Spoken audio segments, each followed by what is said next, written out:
typing and... Well, you're live now, so you're going to have to do it while we're there. Hello, everybody, again. We're live, we're back. So how we haven't been here for a while. Well, actually, it's only a week. Have you missed us? Yeah, you have missed us. I know our biggest fans missed us, and she missed us so much that she's actually on the show live with us today, just to make sure. I'd like to introduce you to Eunice Flynn. Say something, Eunice.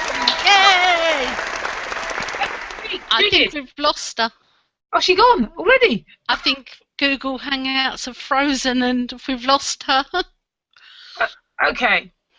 Right. That absolutely did. I'm saying it. Google, you suck. Oh, no. You know, they probably already heard me say that with the camera outside of my house. Yeah. Tuning what I'm saying. Google Street View. It's just done a U-turn outside your house to listen to more.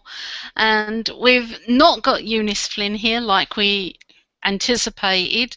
Eunice, if you're watching this because you can see us and we can't see or hear you, can you restart, close your browser, open it again, and then join the Hangout again, and hopefully we'll get you back. And then we'll be able to share all of the magic that we were discussing pre-show with all our viewers. Isn't that funny? Because less than 30 seconds ago, Eunice was here, live, well, talking, and now she's gone. Gone. Gone. And all because she said Google sucks. Can you say Google's lovely and the best thing on the planet? Do you know what I think it is? Despite them saying that you can have as many people as you like in a hangout, you can only have two. Have you noticed? Whenever there's more than two of us, the person always increases. And just try getting four on us when we had Warren and Jackie, and it was... Oh, I've just got a text from Eunice. She says... For fuck's sake, PC died again. It doesn't like Google Hangouts.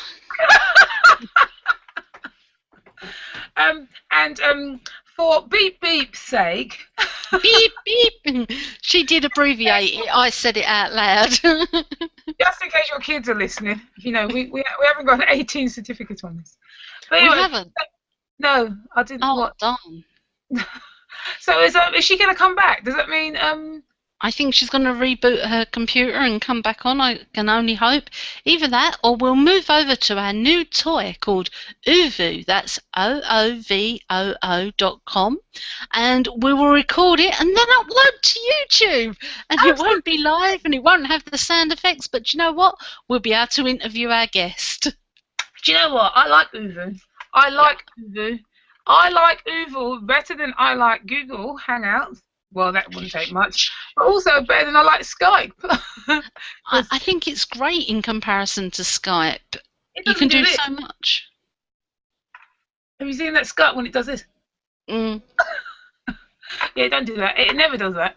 And yeah, in fact, we should get the owners of Oovoo to come on an Oovoo Hangout and tell us how wonderful it is, because it's really good.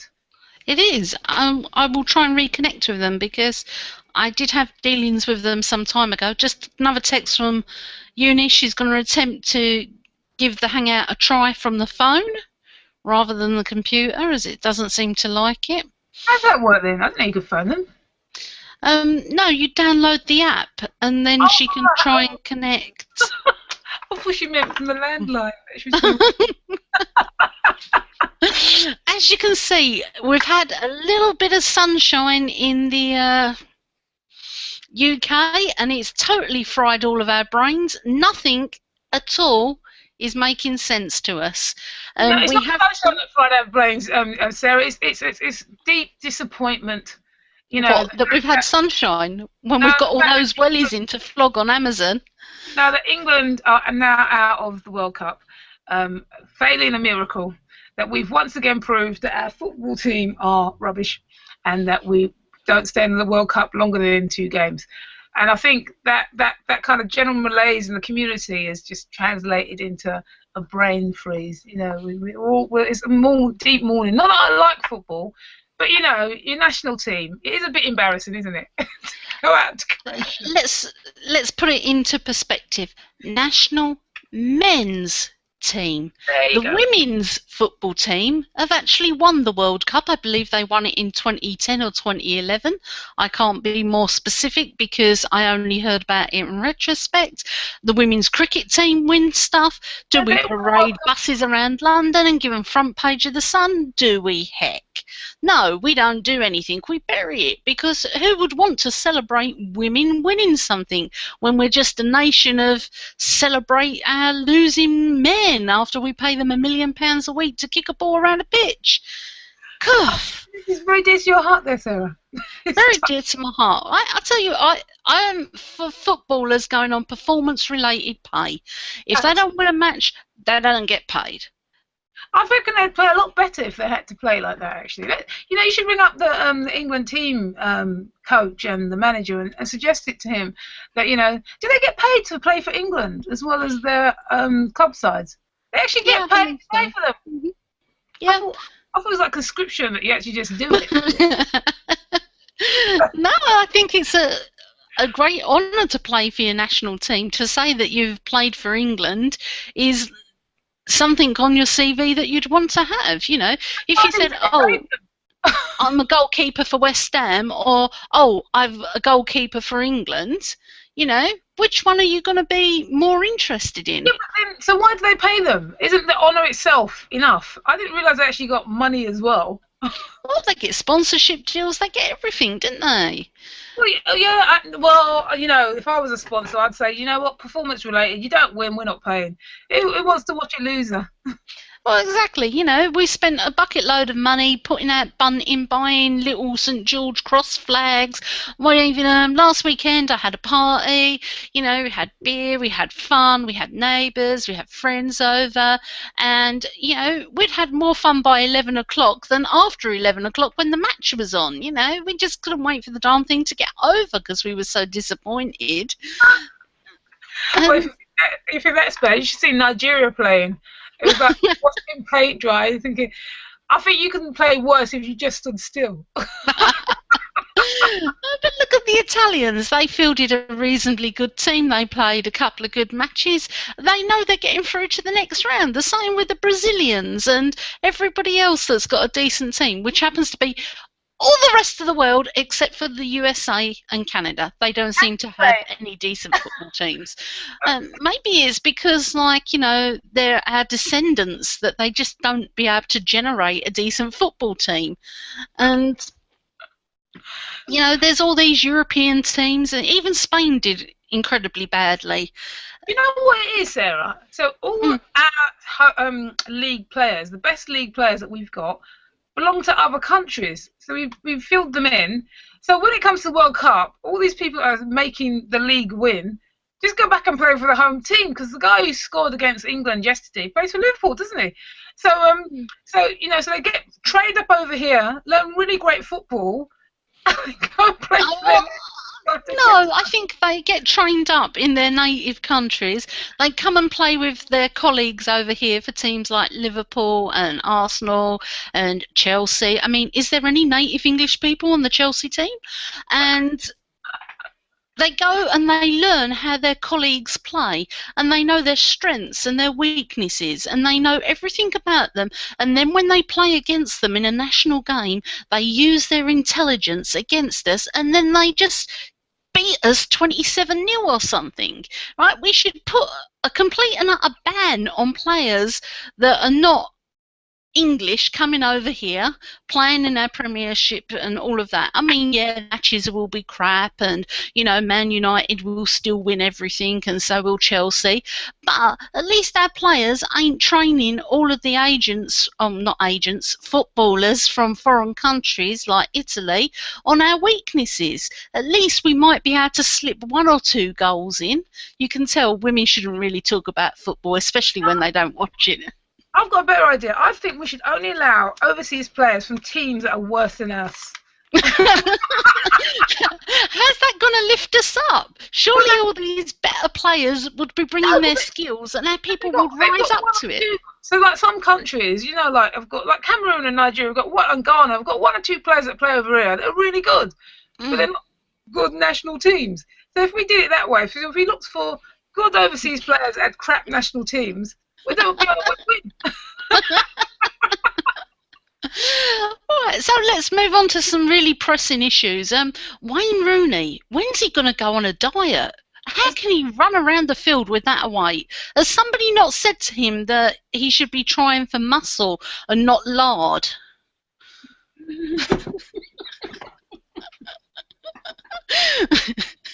Almost, Are you okay there, love? almost made me choke. I just, you know, you go, right. Okay. Well, for somebody who's not in the slightest interested in football at all, because I don't really, not that I don't like football, I just 90 minutes of it is a bit much, really. There should be about 15 minutes each way, then it'd be all right. Well, 50 minutes each way makes it a 100-minute match, doesn't it? Not 50, 15. Oh, yeah. I mean, I think even Wayne Rooney at his present weight could do 15 minutes. Yeah. Because actually football is actually quite an energetic game compared to something like American football. Football and rugby really require stamina because, you know, running backwards and forwards up against the pitch requires a lot. So I can't see how you can be a fat footballer, really, because it would seem to suggest you're not actually doing much running or much training. And how much is Rooney paid? How many millions a week does he get? Yeah, well, you know what? Maybe you've just mistaken the fat for muscle, muscle for fat. You know, it could actually be fat muscle. Fat muscle. Anyway, well, after seeing his performance on the pitch, I'm more inclined to go with fat than muscle. Now, if this was a woman or a female celebrity, we'd be talking about her diet. So let's just flip it on to him. Right, I reckon he should do the cabbage diet for a few days to shift some of that ugly belly fat off of him. That's cabbage for breakfast, cabbage for lunch. Beer. It's the beer, isn't it? It's what puts fat on blokes' bellies is booze. Yeah, booze. So it's not the chips and that. It's usually booze. If you see blokes with big guts, and the rest of them ain't that flubby, it's usually booze because booze puts fat on your liver around your intestines and it makes your stomach. So yeah, so I think he should be on teetotal for a while. Teetotal, no alcohol for a year, Rooney. Yeah, Hope absolutely. you're watching this. No alcohol for a year. I think the cabbage diet is probably not going to do his teammates much favours because you know what cabbage does to you.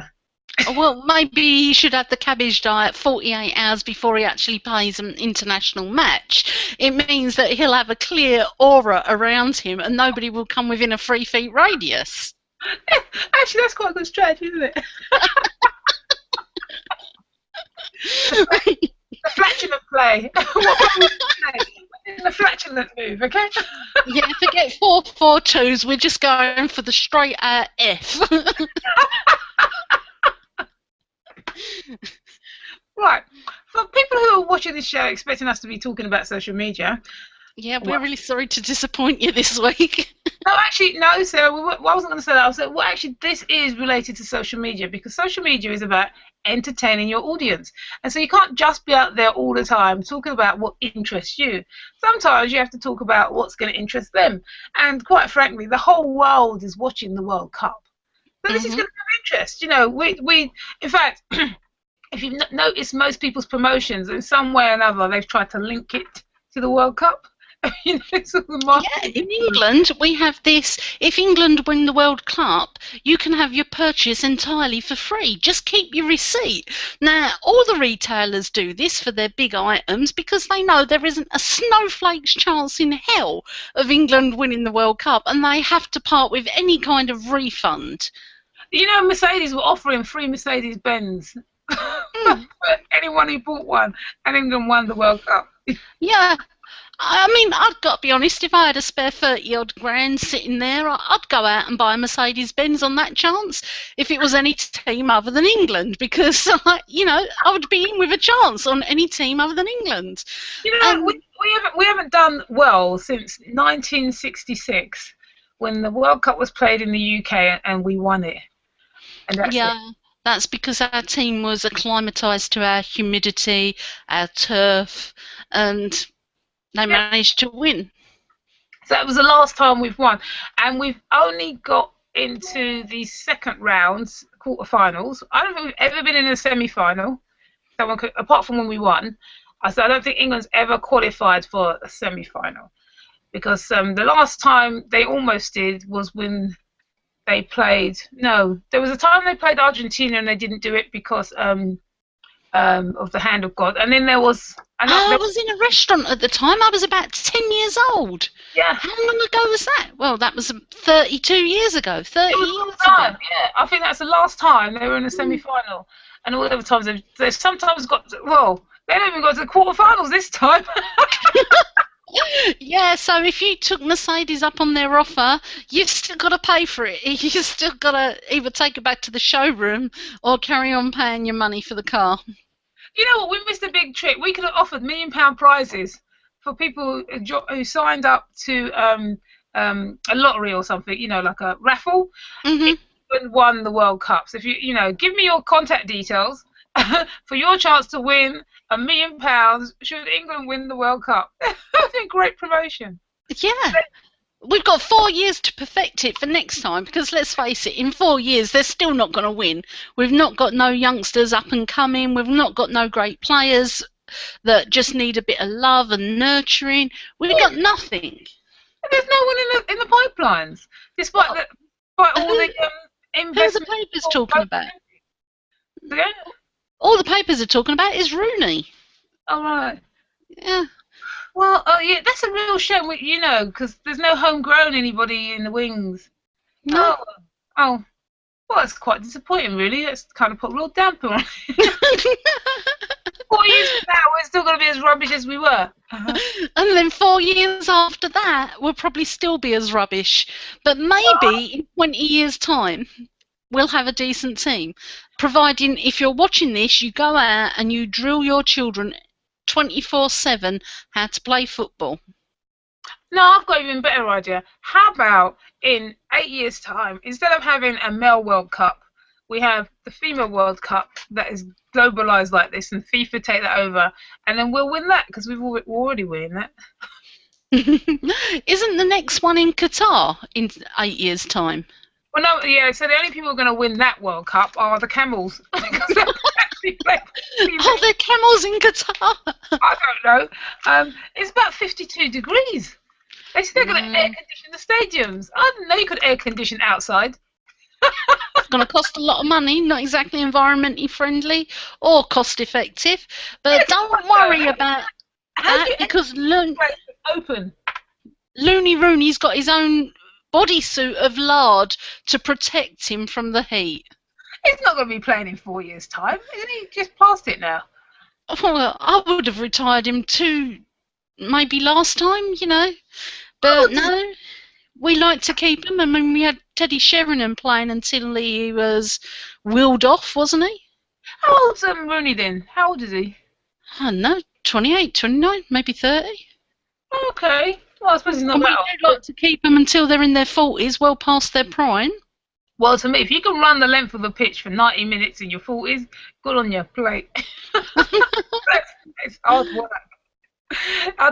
Yes, they should give him the test. They said, well, okay, if you like how in American football they do yardage, so you see how many rushes you get and how many yards.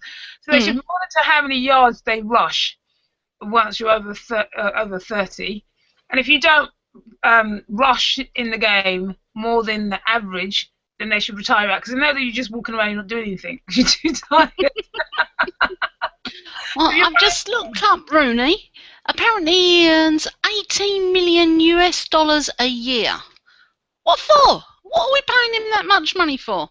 We're obviously not paying him that if he earns US dollars. Okay, this is my real ignorance. Any football fans can really tell that me and Sarah actually don't know anything about football. So, which club team does Rooney play for? Oh, I know that. He plays for Man United. Oh, right, okay. So that's... They all play for Man United. Beckham played for... Why do you get $1 million? Yeah, I think there's only two teams in England, Man United and Chelsea. That's it. There are no other football teams. I believe Arsenal? What about West Ham? Sorry. Arsenal are famous. Yeah. What did they last win? I don't know really, but I don't support Arsenal. But I know a lot of people do. Well, I suppose because I'm in London, I hear. And yeah, Liverpool, they're a big team. Everyone Mm. knows about Liverpool. Yeah, yeah, they're well past their heyday, which was the 80s. Didn't they totally dominate football in the 80s? Yeah, do you remember Kevin Keegan? He was such a dish. I, I supported Liverpool just for Kevin Keegan. In fact, my confession is my football allegiance is dictated by how good looking the players are. So when Thierry Henry plays for Arsenal, I supported them. And now, do you follow Ronaldo? Because if you're following hotties, you got to be following him. Oh, yeah. When we used to play fantasy league football at work, yeah, when I used to have a job before I ran my own business, and I used to select my team based on how good looking the players were. I never, well, I was never lost. So I didn't know that looks and the ability to play football aren't correlated. Well, going by that, Rooney should be like our superstar player. Oh wait, he is. That's why we're losing. It's true though, because well, yeah, I won't pass any comment on his looks, but apparently looks don't determine your skill at football unless you're Thierry Henry, because he was quite good. And Kevin Keegan was good, and he was a hunk. And to show my age, George Best weren't that bad either. I can't remember that far back. Yeah. But I did recall seeing something earlier this week that said Twitter was absolutely dominating social media for World Cup mentions. And yes, that's right. We're 23 minutes in before we relate it back to social media.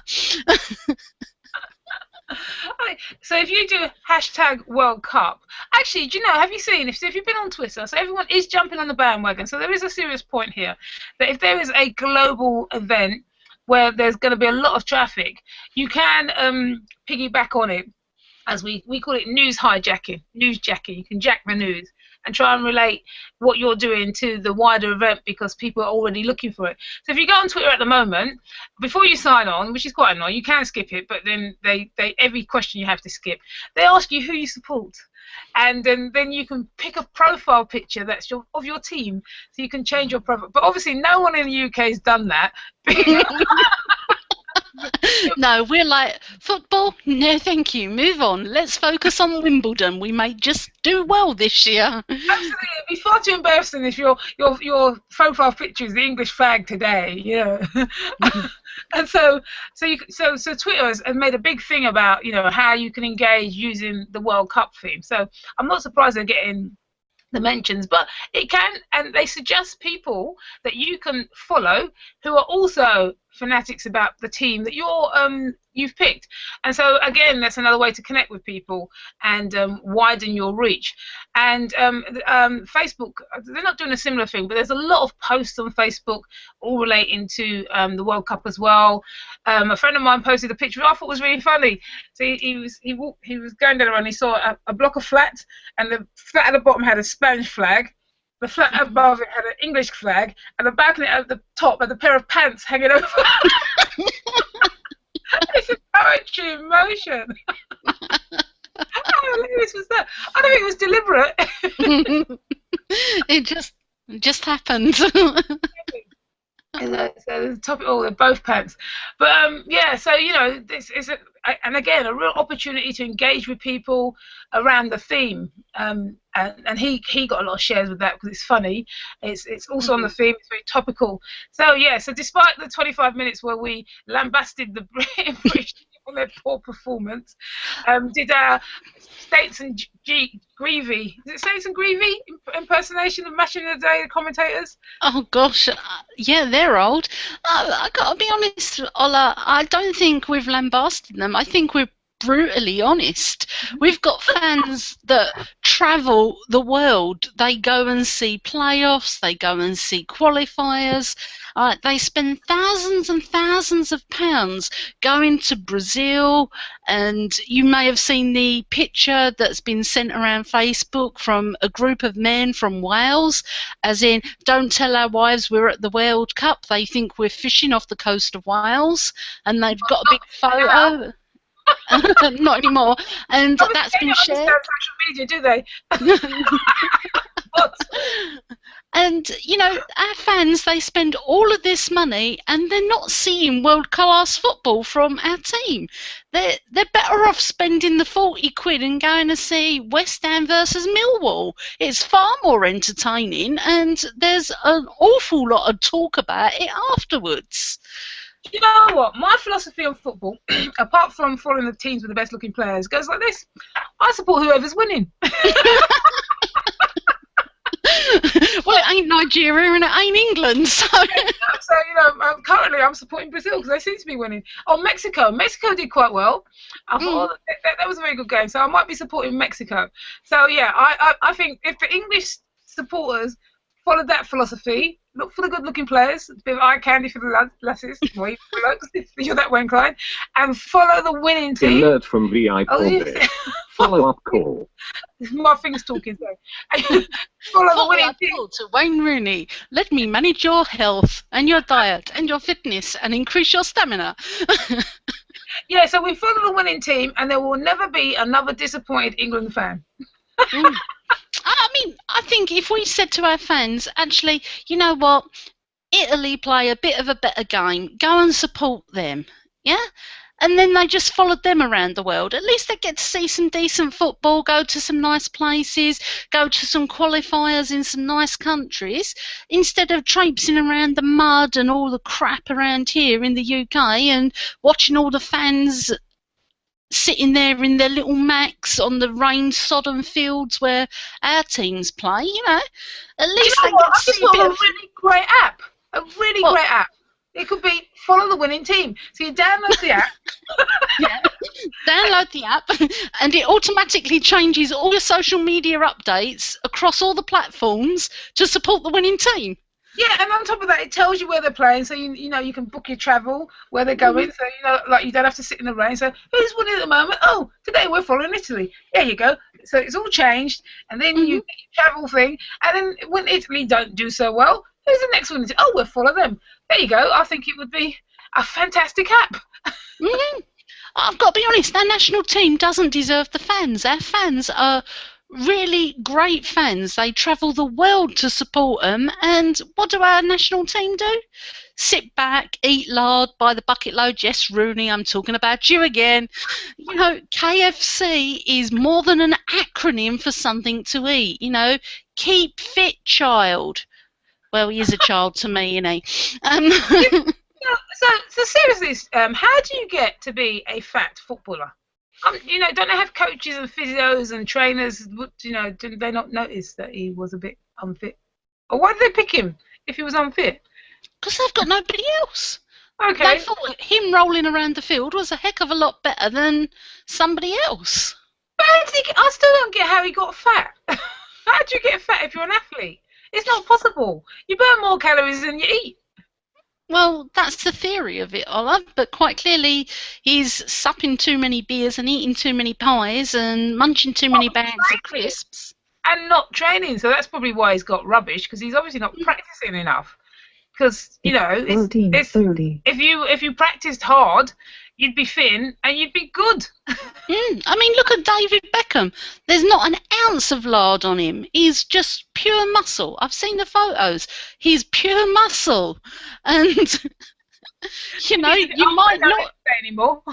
You might not actually, get a winning match, but he's worth watching, yeah? You could do 90 minutes of that.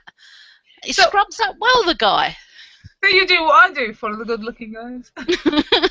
Yeah, Ronaldo, I've been following him for a number of years, ever since my eldest was given a little Barcelona kit when she was 6. Gosh, that's 12 years now. Time goes by quickly. Wow. Yeah, doesn't it? And it does really, because our half an hour's up. We didn't get Eunice back. No, we're devastated about that. But we did talk a lot of football. I think what we do, because what Eunice had to say was really interesting, and who Eunice is, just in case you didn't hear before, Eunice is a chocolatier extraordinaire, and she's built up a Facebook following, and she makes really interesting chocolates and cakes and things, and one of her specialities are chocolate male genitals. Okay, no, For hen parties. For hen parties, chocolate penises, and and so she's captured the niche market. So it'd be really useful to hear how she's done that, how she's used social media to promote that. And so what we'll do is we'll uvu her, we'll record that, and then we'll upload that as a special addition to this, so you'll get to hear what she was going to say anyway. I'm thinking, Ola, if you're in agreement, we'll pop this up on Birds on the Blog, because I think it's more appropriate there, women talking football, and we'll record on uvu and upload it and have the goodies from Eunice, because she's got some really cracking tips. Yeah, absolutely. That'd be great. So if you want to watch it this week, we've got one viewer. You'll find this video on Birds on the Blog, and we'll put the recording of Eunice on our websites as we normally do. So thanks for listening and watching if you have, and sorry we had to disappoint you. I hope you enjoyed our football chat. Go away and watch the rest of the World Cup, support the winning team with the good looking blokes in, and you won't be disappointed. And look out for the app. We'll see you again next week. So take care. See you next week. Bye. Bye.